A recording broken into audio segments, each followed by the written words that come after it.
All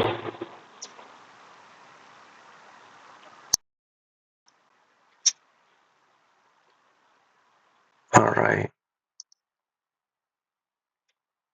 So we are going to be speaking about the sub-Saharan African countries, in particular Ghana, and their child slavery system. It may be an astonishing claim to even be said that there is a slavery system still in existence today, but granted that starvation, malnourishment, and other contributing factors certainly are at play. It actually makes quite a bit of sense as to how it can still exist even in the year 2025. And it takes someone with enough ethical conviction in order for practices like this to stop. It's actually been a well-known scholar, sociological fact, very mysterious, in which the ending of slavery is unexplainable apart from Christianity, its influence on the West. For it was an accepted principle in every known country and part of the world in some way, shape, or form. And truly, the only legitimate cause for its ending is ethical conviction. So, in part, this presentation is an attempt at that. There's also a need for speaking about the circle of priority. BLM, or Black Lives Matter, and Antifa are two groups based upon Marxist worldviews. Assuming that their Marxist worldview is correct, necessarily means that the structures which exist presently in the government are mere power structures designed by power-hungry individuals and are used to oppress the proletariat or the proletariat working class. And so they must overthrow that. But Marxism is definitely wrong, which means that the thing they're fighting for does not exist, which means that the whole cause they stand behind is also totally inconsequential. Black lives do matter. I believe every American is anti-fascist. We did go to war with Germany, which was a fascist country at the time. But that does not mean Marxism is correct. Needless to say, slavery still exists. And when you juxtapose the two, the hypothetical belief that Marxist principles are true and therefore every institution and program designed is really with the undertone of a power dynamic. Because if all humanity can be explained by power dynamics, how do sexes relate to each other? Power dynamics. How does a government relate to the people? Power dynamics.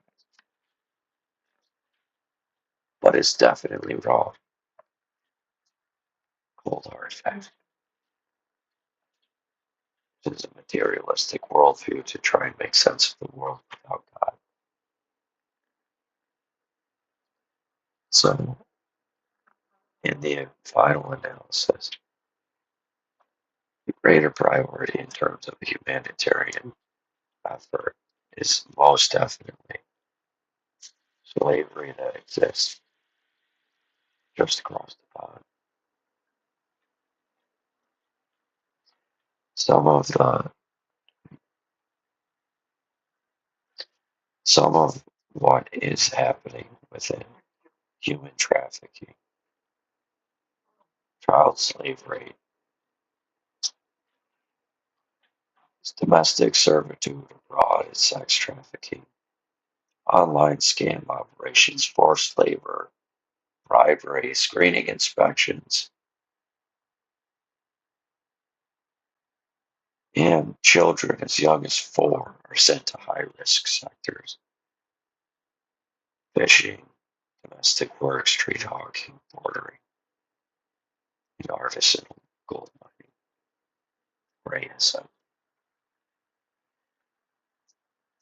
The picture above is a picture of a mining operation where the use of forced labor is prevalent. As you can see in the graph, Ghana has stagnated in terms of its humanitarian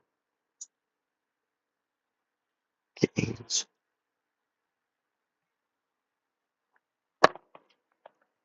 This means they need some kind of intervening NPO or outside organization to provide them the help that they need to push them to the place they got to get to. So the background in this equation is that there are 4 interrelated issues: poverty, lack of education, weak governance, and sector dominance of gold mining. The sector dominance means that it influences the government. The government then becomes corrupt because the economy of the nation, which they are charged with, in some sense, monitoring its health and providing what aid they can to it, being that country's largest consumer, creates a vicious cycle which causes corporations looking for cheap, if not free, continuous stream of labor into hazardous environments, thus children, because families do not make enough money and need greater income. And in these almost controlled communities, educational opportunities tend to vanish because the children are no longer present. So why spend the resources in an area where it's not needed? All of which can be unraveled by a few simple things, as we'll see later. The sector dominance leads to the weak government. Weak government becomes corrupt, concerned for its economy. Corporations looking for cheaper, if not free labor, intentionally create poverty-stricken communities, removing medical access, alternatives, and making that town almost exclusively dependent on the gold mine. Which, when families in poverty require money, they send their children, instead of to school, to work, and thus educational opportunities or vocational leave.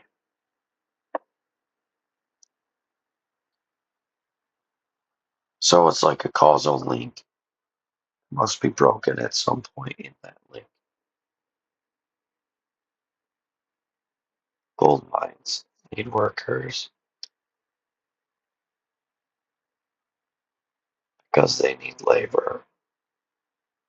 And since they need workers to produce labor, the cheapest form is slavery. To break that causal chain, their entire system falls. Child slavery does not exist anymore. That is the objective of this NPO. So,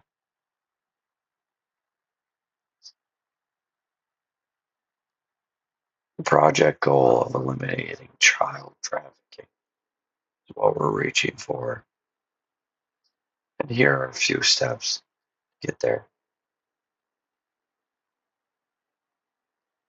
On paper, may look like in phases 1, 2, and 3, blocked off by step 1, phase 1,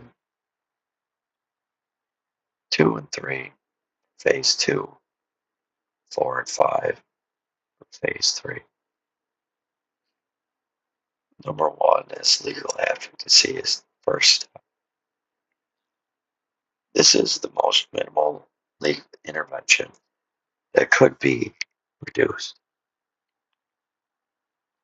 It is also meant to establish a kind of connection with the community, that you are on the side of the child slave and the family and the community. Steps 2 and 3, after having procured, goodness, what a pain this has been.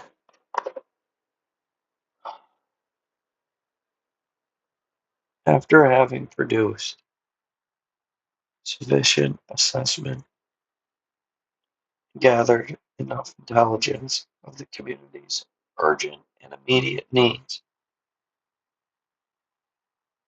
we can then not only defend and legally advise families or child slaves,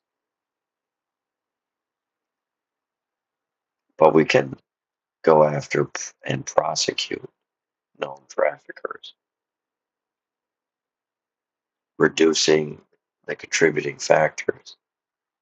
There are no human traffickers. Human trafficking cannot happen. This also begins to establish precedent inside of the legal system, which is important for policy and legislation. Steps 4 and 5 in phase 3 is where we can produce a synthesis of all the gathered knowledge, precedent that has been established through actively detaining and prosecuting a case against human traffickers. Release it through media outlets. Simultaneous to these steps will also be the establishment of a buyer side market in the States and internationally, but primarily the States, as well as a donor class that will provide us with necessary funding to continue these works, draw in, disseminate out, continue going outward until child slavery is no more. Within this donor class, volunteering, as well as the buyer market network that's being established, there will be a few things that we as a nonprofit are going to be seeking to implement. These are the phases 1, 2, 3. Collect data, develop and implement programming, scale and advocate. This is a picture simply to emphasize the importance of partnerships, non-governments, NPOs, the government agencies, local, state, and federal, community organizations, UN agencies, responsible mining initiatives and individual or corporate donors. Without partnerships, the whole enterprise fails. Which brings us to these 4 pillars. First and foremost, they are also meant to address risks, which we will assess later. 4 pillars are strong community backing, meaning that they cannot culturally resist the NPO and its work. Second pillar is the gold standard certification, which we will implement under the guise of politically adjacent collaboratory efforts we undertake with the government itself. The bigger a seat or the greater influence a seat has at the table,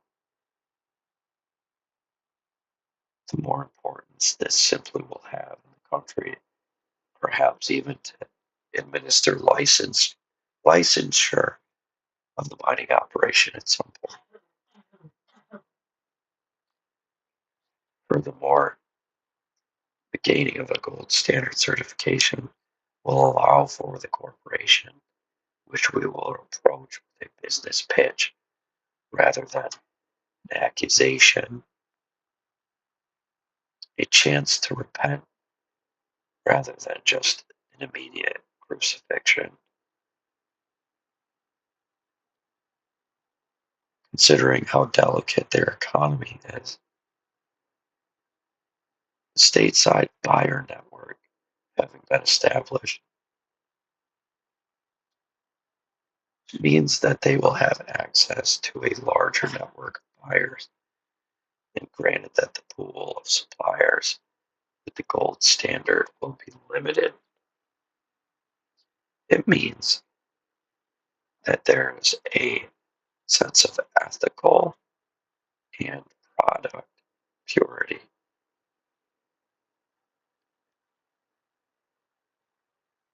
Which investors do not like risk of unethical actions, eventually creating a revolution that destroys a whole corporation,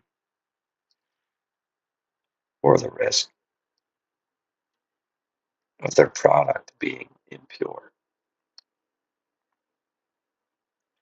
and somehow just less than what it ought to be, without any outside agency to verify things.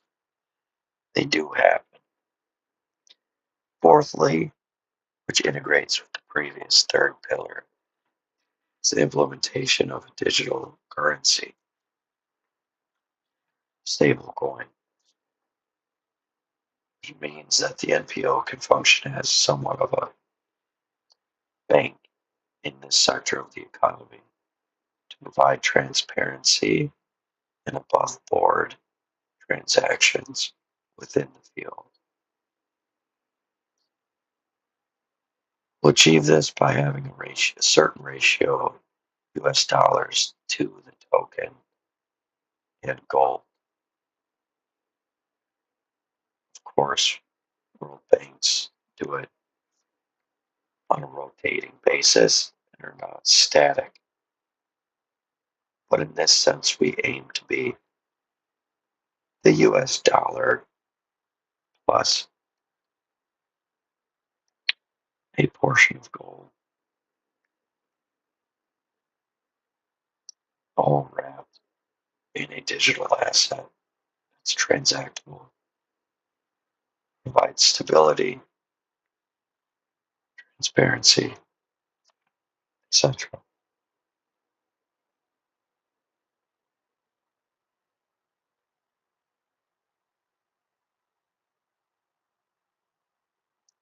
So these 4 all combat particular risks.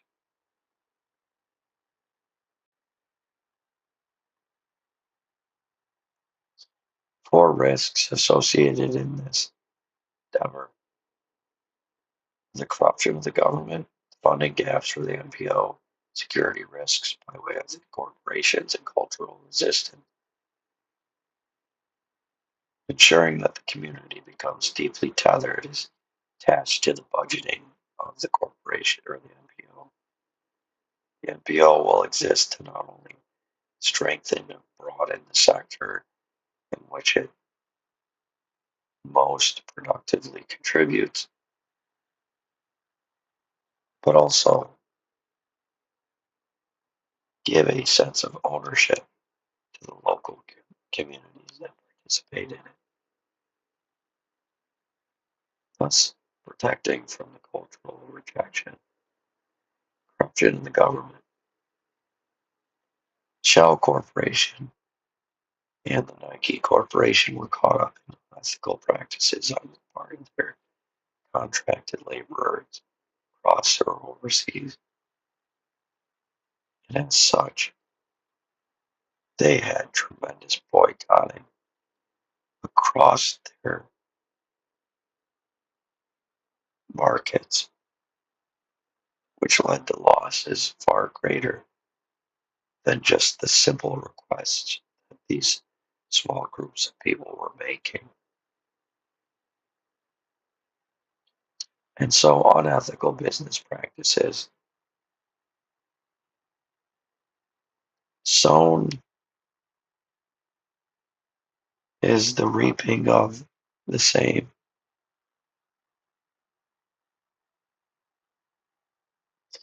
And that alone should stop any sensible corporation and government. It is not sustainable, nor is it beneficial to live in an illusion of reality. One must fully embrace reality, truly flourish in it. Finally, the funding gaps.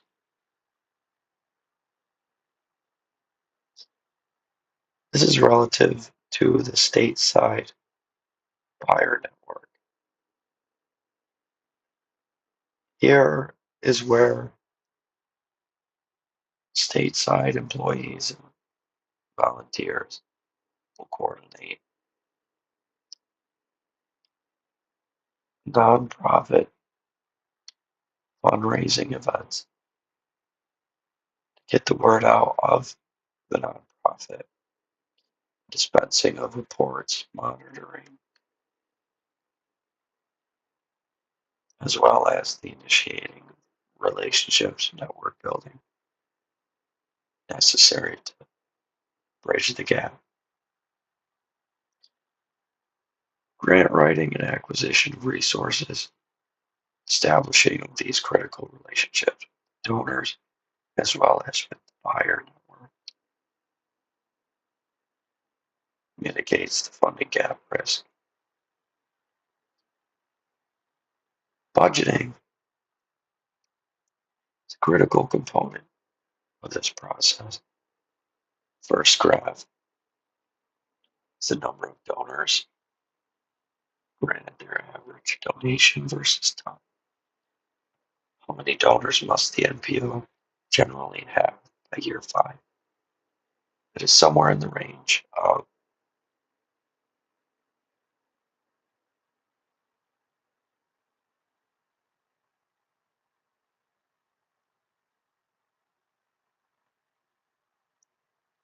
something like 300, as well as the nonprofit's operating expenses versus time. On the bottom came out to be something like $500,000 by the end of phase 3.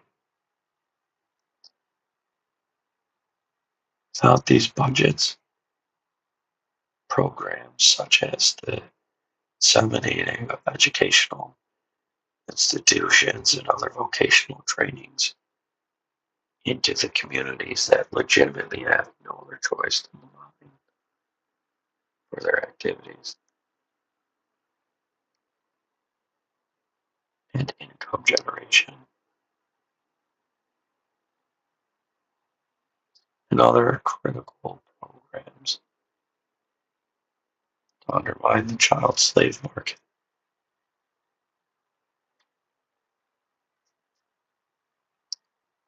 I would like to finally talk about an evaluative plan. Quantitative, qualitative, and methodological metrics. First, methodological. This means to be hiring an external agency for an effectiveness review of the NPO and its neighbors.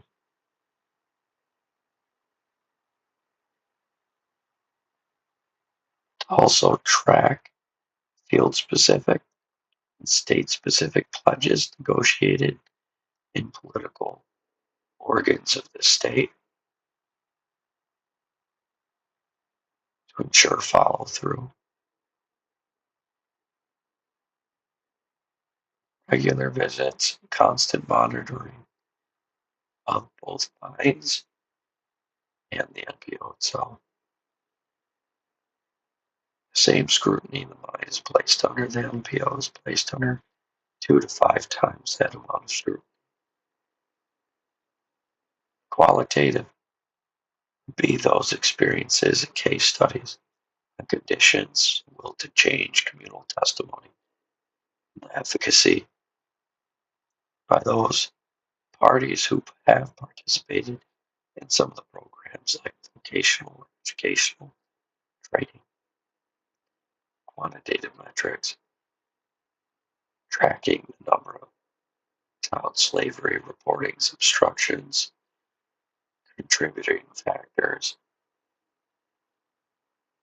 and what has become accessible that was previously inaccessible for communities, families, etc. Hard facts versus perceived subjective. And lastly, here are the resources used. Thank you for taking the time to join me on this presentation. God bless you. Bye.